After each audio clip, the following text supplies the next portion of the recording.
ජනසත පෙරමුණ දේශපාලන පක්ෂය අද දින පළාත් වලින් ඒ කණ්ඩායම් නායකත්වයේ දරන අය ගෙන්නලා වැඩපිළිවෙලක් සකස් කරනවා ඒ ලැබෙන මැතිවරණ අපි කොහොමද තරඟ කරන්න කියලා. ජනතාවගේ ප්‍රශ්න හඳුනාගන්නේ කොහොමද? ජනතාවට ළඟට යන්නේ කොහොමද? නමුත් මේ වෙන විට ජනතාවගේ ප්‍රශ්න හඳුනා නොගෙන ආපස්සට මට බලය දීලා තිනවා මදිවට දැන් පළාත් පාලන මැතිවරණේ බලය අවශ්‍යයි කියන කට්ටිය ඉන්නවා. දැන් 4/3ක බලයක් අරගෙන මේ සීළු බලතල ඒකාබද්ධ කරගෙන තවත් බලය ඉල්ලාගෙන ගමක් පාසා යනවා. මේ අය කොපමණ බලය තිබ්බත් රටේ ජනතාවට වැඩක් කරන්නෙත් නැහැ, කරන්නත් බෑ, කරන්න ශක්තියකුත් නැහැ, අධ්‍යයනයක් නැහැ හරියට. ඒ මොකද කිව්වොත් එimhe එදා මීට දින කීපයකට පෙර කීරි සම්බා හාල් එක 260ත් 65ත් අතර තිබුණා. නමුත් අද වෙන විට 285යි තොග මිල, විකිණී මිල සමහර විට රුපියල් 300ක් 350ක් වෙන්නත් පුළුවන්.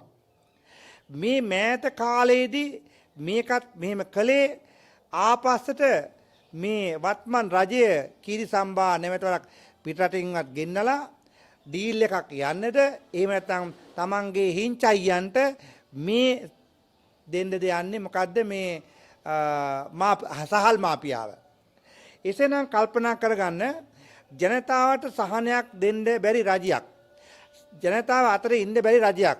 බලය ගත්තේ කොහොමද? බලය ගත්තේ අරක දෙන්නම් මේක දෙන්නම් කියලා. නමුත් කිසිම දෙයක් වත්මන් රජයේ ජනතාව වෙනුවෙන් කැපකිරීම කළා නැහැ. නමුත් සියලු පනත් පාර්ලිමේන්තුව කියනවා රනිල්ගේ බටලන්ද කොමිසම ගෙනාවා.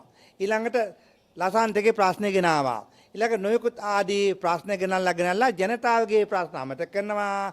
රනිල්ගේ බටලන්ද කොමිසමයි අර කොමිසමයි මේ කොමිසමයි ගෙනල්ලා ජනතාවගේ මොළේ කනවා. නමුත් ජනතාවගේ ප්‍රශ්න තියෙන මොකක්ද? මේ වෙන විට ජනාධිපතිවරයා හෝ වත්මන් රජයේ ජනතාවට කරන සහන මොනවද? ඒවා තමයි ජනතාවගේ ප්‍රශ්නය. නමුත් අද වෙන විට ගමකට ගියා යන්න බලන්න ගමේ වැසිකිළියක්වත් හදාගන්න බැරි කොපමණ කට්ටිය ඉන්නවද? ඒ ඕනේ කොළඹ දිස්ත්‍රික්කයේ කොළඹ කොට්ටාසවල හැම ගමක් පාසා බලන්න, හැම මහල් නිවාසයකට යන්න බලන්න. සමහර තැන්වල අසුචි පිරලා, සමහර කාණු පද්ධති පිරලා, සමහර කාණු සුද්ධ කරන්න, සමහර කුණු අදගෙන අදින්න ක්‍රමයක් නැහැ. කුණු ටික එහෙමයි. ඉතින් කොළඹ නගර නාගරික ප්‍රදේශයේ ජීවත් වෙන ජනතාව අද අසුචි ගොඩක ජීවත් වෙන්නේ මතක තියාගන්න. කොළඹ සුද්ධ කරන්න පුළුවන් එකම දේශපාලන පක්ෂය ජනසත පෙරමුණ පමණයි. ප්‍රශ්නේ තියෙන්නේ අපි මුස්ලිම් සහෝදරයන්ට, මුස්ලිම් අයට කවදාකවත් බයින්නේ නැහැ. දැන් මේ කොළඹ නගරාධිපති ධූරයට එක සිංහලයෙක් පත් කරේ නැහනේ. පක්ෂ දෙක තුනම පත් කරේ මුස්ලිම් අය නායකත්වය දීලා. නමුත් මුස්ලිම් ජනතාවගේ ප්‍රශ්නයක් අපිට. නමුත් සංස්කෘතියක් තියෙනවා. යම් දෙයක් කරනකොට දේශපාලන පක්ෂවලට සිංහල ජනතාව හොයාගන්න බැරුව අර සුළු අපේ මුස්ලිම් මහත්මාට හොයාගෙන ඒගොල්ලන් නායකත්ව දෙනවා. ප්‍රශ්නයක් නැහැ. රට කරන්න ඕනේ. නමුත් මේව නෙමෙයි. ඇතම් දේශපාලන පක්ෂවලට බලය අවශ්‍යයි. මොකක් හරිද ඒක කරන්න. නමුත් අපි හැම වෙලාවෙම රටේ ජීවත් වෙන සිංහල, දමිළ, මුස්ලිම්, කතෝලික සියලු දෙනාම අප පක්ෂේ ඉන්නවා. ඒ සියලු දෙනාත් එක්ක තමයි අපි යන්නේ. හැබැයි කාටවත් කුඩම්මාගේ සැලකිලි අපි සලකන්නේත් නැහැ. සියලු දෙනාටම එක හා සමාන සලකන්නේ. අපි ළඟ තමයි සංහිඳියාව හරියාකාරව තියෙන්නේ. මතක තියාගන්න අද වෙන විට වත්මන් රජයේ බලයට පත් වෙලා මාස කීයද ලංකාවේ ඝාතන කීයක් සිදු වුණාද? දැන් ඊයේ දෙවුන්දර අද කොහේ සිදු වෙයිද දන්න හැම තැනම ඝාතන සිදු වෙන තිනවා. මේ ආරක්ෂාව කොහොමද? ජාතික ආරක්ෂාව අපිට ඉගෙන ගන්න බංකුවක් අරන් එන්න කිව්වා. දැන් බංකුව අපි ගෙනියන්න කවුද කාලකට ගෙනියන්නේ?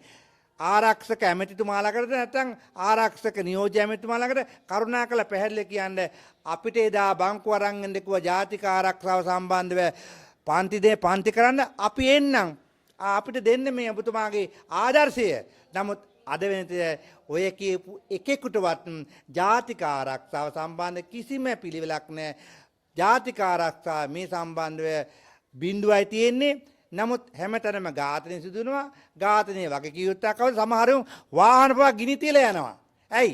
වාහනේ ගිනි තිබ්බට හොයන්න බෑ. මුන් දන්නේ වාහනේ ගිනි තිබ්බට පස්සේ සැසි නම්බරයෙන් වාහනේ අයිතිකාරයයි කොහෙද කියලා උන් හොයා ගන්නවා. ඒ නිසා කල්පනා කරගෙන වත්මන් රජය හොඳයි, කතා කරන්න දක්ෂයි, කතාවෙන් වැඩ නැහැ, වැඩ බැරි ටාසෙල්ලා. ස්තුතියි.